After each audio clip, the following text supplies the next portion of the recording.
함께 성경 3장 읽기. 오늘은 요한복음 1장, 2장, 3장 말씀입니다. 태초에 말씀이 계셨습니다. 그 말씀은 하나님과 함께 계셨는데 그 말씀은 곧 하나님이셨습니다. 그분은 세상이 창조되기도 전에 하나님과 함께 계셨습니다.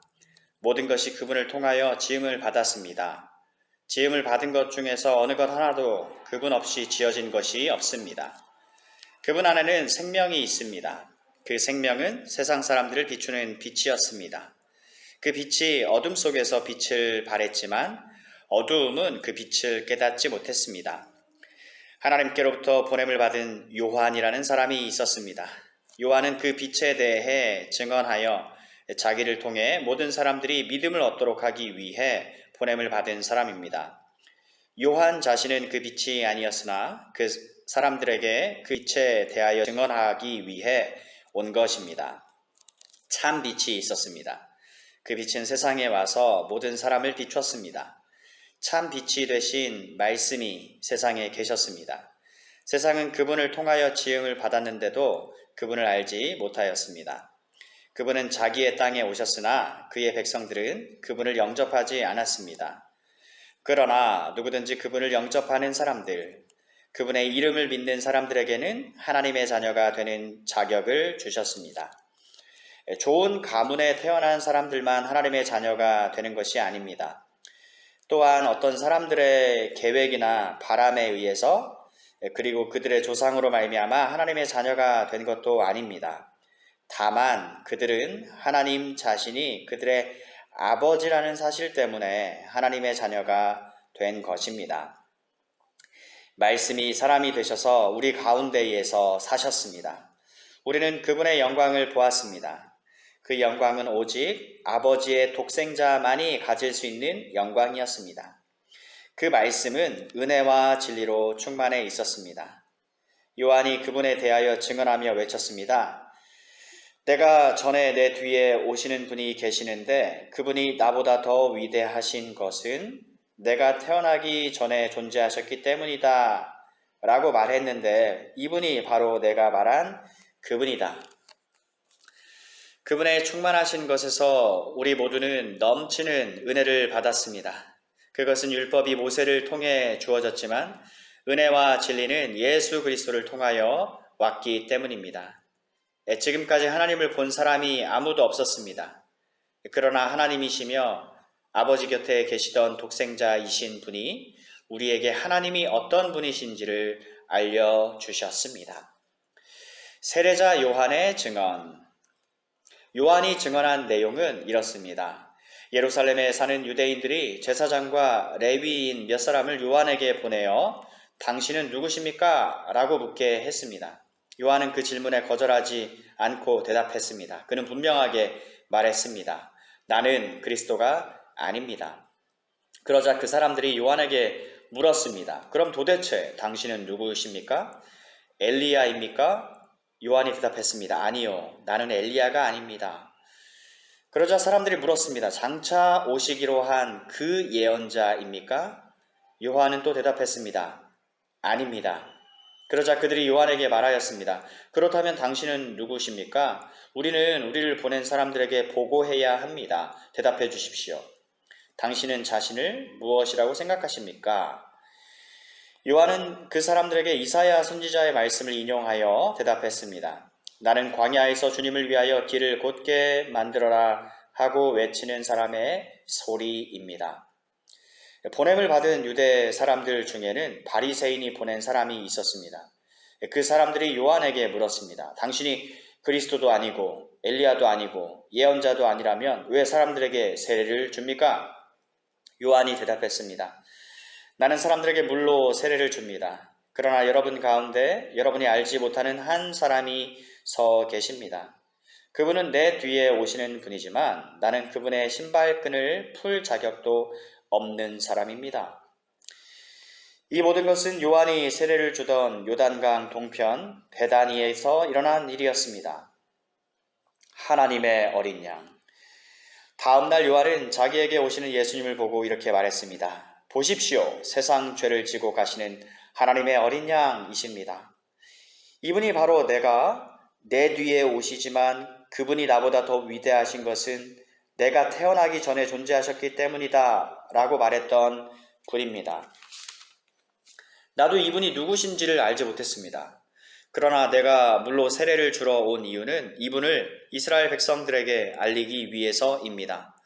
또 요한이 증거했습니다. 나는 성령께서 비둘기처럼 하늘로부터 내려와 그분 위에 머물러 계신 것을 보았습니다. 나 역시 그분이 그리스도이신 것을 알지 못하였습니다.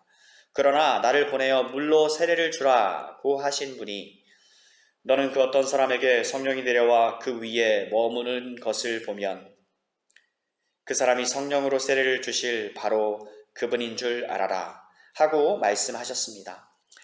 나는 그분이 하나님의 아들이신 것을 보았고 그분이 바로 하나님의 아들이라고 증언하였습니다.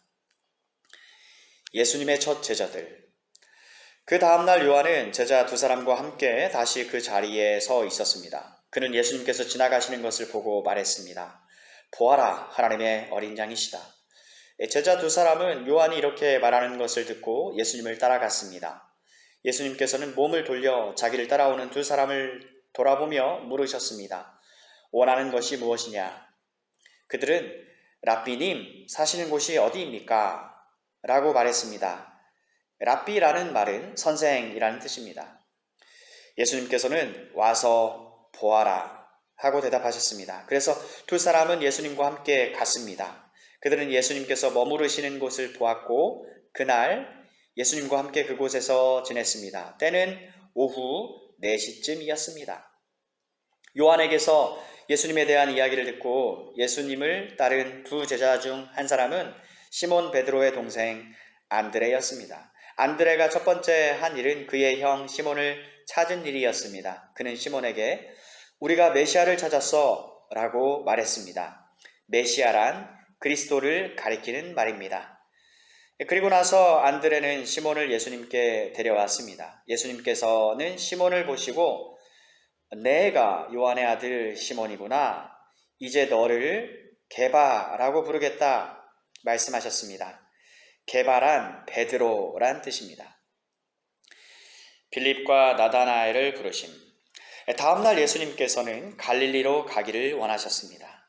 예수님께서는 빌립을 만나시자 그에게 나를 따라오너라 하고 말씀하셨습니다.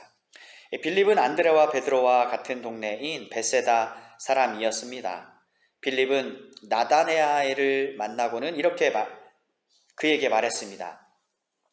모세가 율법책에 썼고 예언자들도 기록한 그분을 우리가 찾았다. 나사렛 사람 요셉의 아들 예수님이 바로 그분이시다.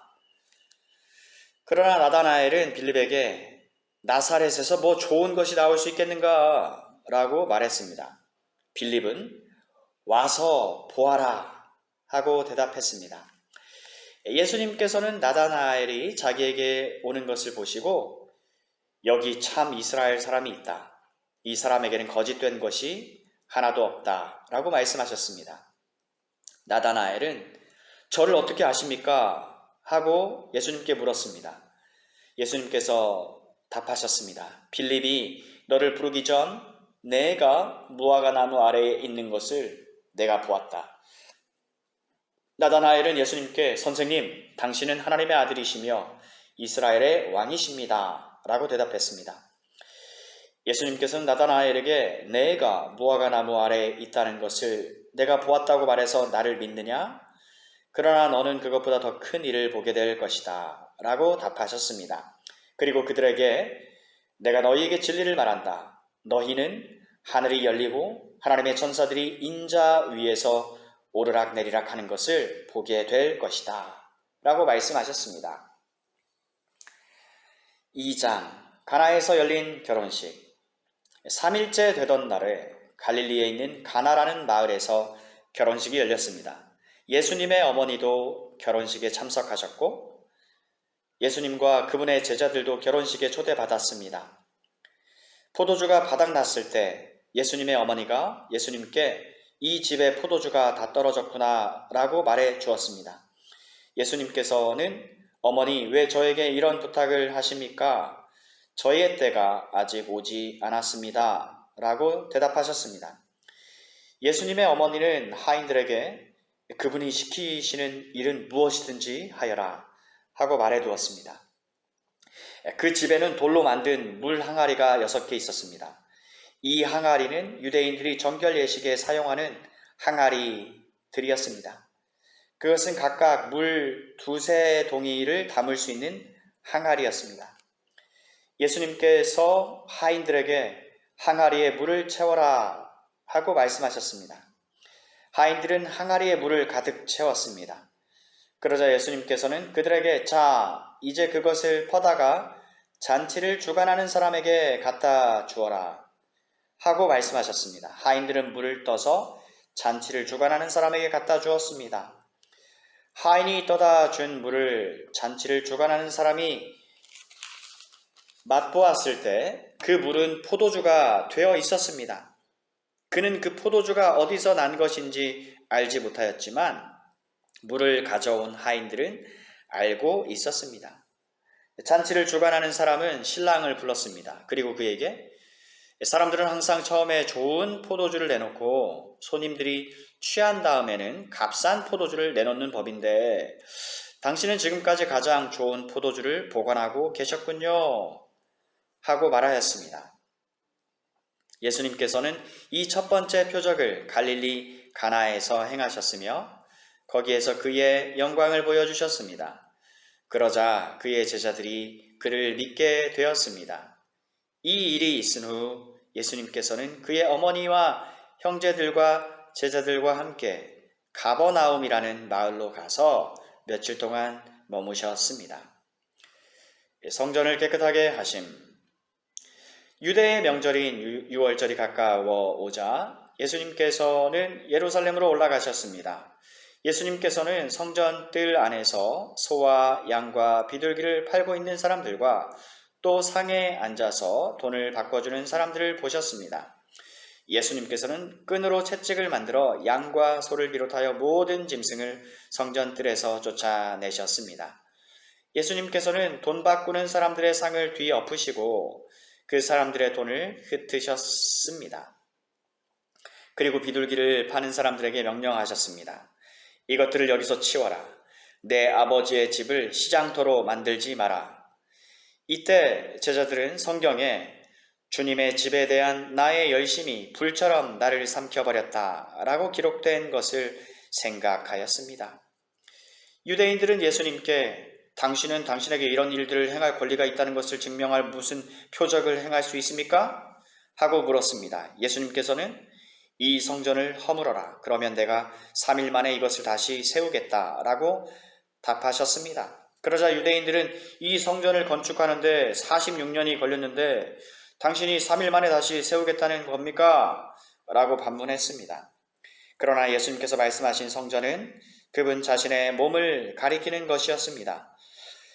예수님께서 죽은 자들 가운데서 부활하신 후에 그분의 제자들은 예수님께서 이렇게 말씀하신 것을 기억하였고 그들은 성경과 예수님께서 하신 말씀을 믿었습니다. 예수님께서는 모든 사람을 아심. 예수님께서 예루살렘에 계시는 유월절 기간 동안 많은 사람들이 그분이 행하시는 표적을 보고 예수님을 믿었습니다. 그러나 예수님께서는 모든 사람을 알고 계셨기 때문에 자기 자신을 그 사람들에게 맡기지 않으셨습니다. 예수님께서는 사람들의 마음속에 무엇이 들어있는지 알고 계셨기 때문에 사람에 대해서 어느 누구의 증언이 필요가 없었습니다. 3장 예수님과 니고데모. 바리새인들 중에 니고데모라는 사람이 있었습니다. 그는 유대 공의회 의원 중 한 사람이었습니다. 어느 날 밤 니고데모가 예수님을 찾아왔습니다. 그는 선생님, 우리는 당신이 하나님께로부터 오신 선생님이라는 것을 압니다. 하나님께서 함께 하시지 않는다면 아무도 선생님께서 하셨던 일을 행할 수 없습니다. 라고 말했습니다. 예수님께서 대답하셨습니다. 내가 너에게 진리를 말한다. 누구든지 다시 태어나지 않으면 하나님의 나라를 볼 수 없다. 니고데모가 예수님께 물었습니다. 사람이 이미 나이가 많아 어른이 되었는데 어떻게 다시 태어날 수 있겠습니까? 어머니의 태안에 다시 들어가 2번씩이나 태어날 수 있겠습니까? 예수님께서 이렇게 대답하셨습니다. 내가 너에게 진리를 말한다. 누구든지 물과 성령으로 태어나지 않는다면 그 사람은 하나님 나라에 들어갈 수 없다. 사람이 육체적으로 그의 부모로부터 태어나지만 영적으로는 성령으로부터 태어난다. 내가 너에게 다시 태어나야 한다라고 말한 것에 너무 놀라지 마라. 바람은 제 맘대로 부는 법이다. 너는 바람 부는 소리는 듣지만 그 바람이 어디서부터 와서 어디로 가는지는 알지 못한다. 성령으로 다시 태어나는 모든 사람도 이와 같다. 니고데모는 이런 일이 어떻게 가능할 수 있습니까? 라고 물었습니다. 예수님께서 대답하셨습니다. 너는 이스라엘의 선생인데도 이 일들을 이해하지 못하느냐? 내가 너에게 진리를 말한다. 우리는 우리가 아는 것을 말하고 우리가 본 것을 증언한다. 그러나 너희는 우리가 증언한 것을 받아들이지 않고 있다. 내가 너희에게 이 세상의 일들에 대해 말했는데도 너희는 나를 믿지 않는데 내가 너희에게 하늘의 일들을 말한다면 너희가 어떻게 믿겠느냐? 하늘에서 내려온 사람 곧 인자 외에는 하늘에 올라간 사람이 아무도 없다. 모세가 광야에서 뱀을 높이 들었던 것처럼 인자도 들려야 한다. 그것은 그를 믿는 사람들에게 영생을 얻게 하기 위해서이다. 이와 같이 하나님께서는 세상을 사랑하여 독생자를 주셨다. 이는 누구든지 그의 아들을 믿는 사람은 멸망하지 않고 영생을 얻게 하려 하심이다. 하나님께서는 세상을 심판하시기 위해 그의 아들을 세상에 보내신 것이 아니라 자기 아들을 통하여 세상을 구원하시기 위해 아들을 보내신 것이다. 하나님의 아들을 믿는 사람은 유죄의 판결을 받지 않는다. 그러나 그를 믿지 않는 사람은 이미 유죄의 판결을 받은 것이다. 그것은 사람이 하나님의 독생자의 이름을 믿지 않았기 때문이다.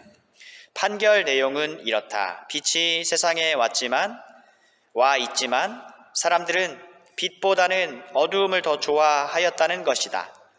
그들이 어두움을 더 좋아하는 것은 그들의 행위가 악하기 때문이다. 악을 행하는 사람마다 빛을 미워하며 또한 빛으로 말미암아 자기의 행위가 폭로되는 것이 두려워 빛을 향해 나오지 않는다. 그러나 진리를 행하는 사람은 그가 행한 모든 일들이 하나님을 통하여 행한 것이라는 사실을 나타내기 위해 빛을 향해 나온다. 예수님과 세례자 요한. 이 일이 있은 후 예수님과 그의 제자들은 유대 지방으로 갔습니다. 예수님께서는 거기서 그의 제자들과 함께 머무르시면서 사람들에게 세례를 주셨습니다. 세례자 요한도 살렘 근처에 있는 에논에서 세례를 주었습니다. 이는 그곳에 물이 많고 사람들도 계속해서 자기에게 나아왔기 때문입니다.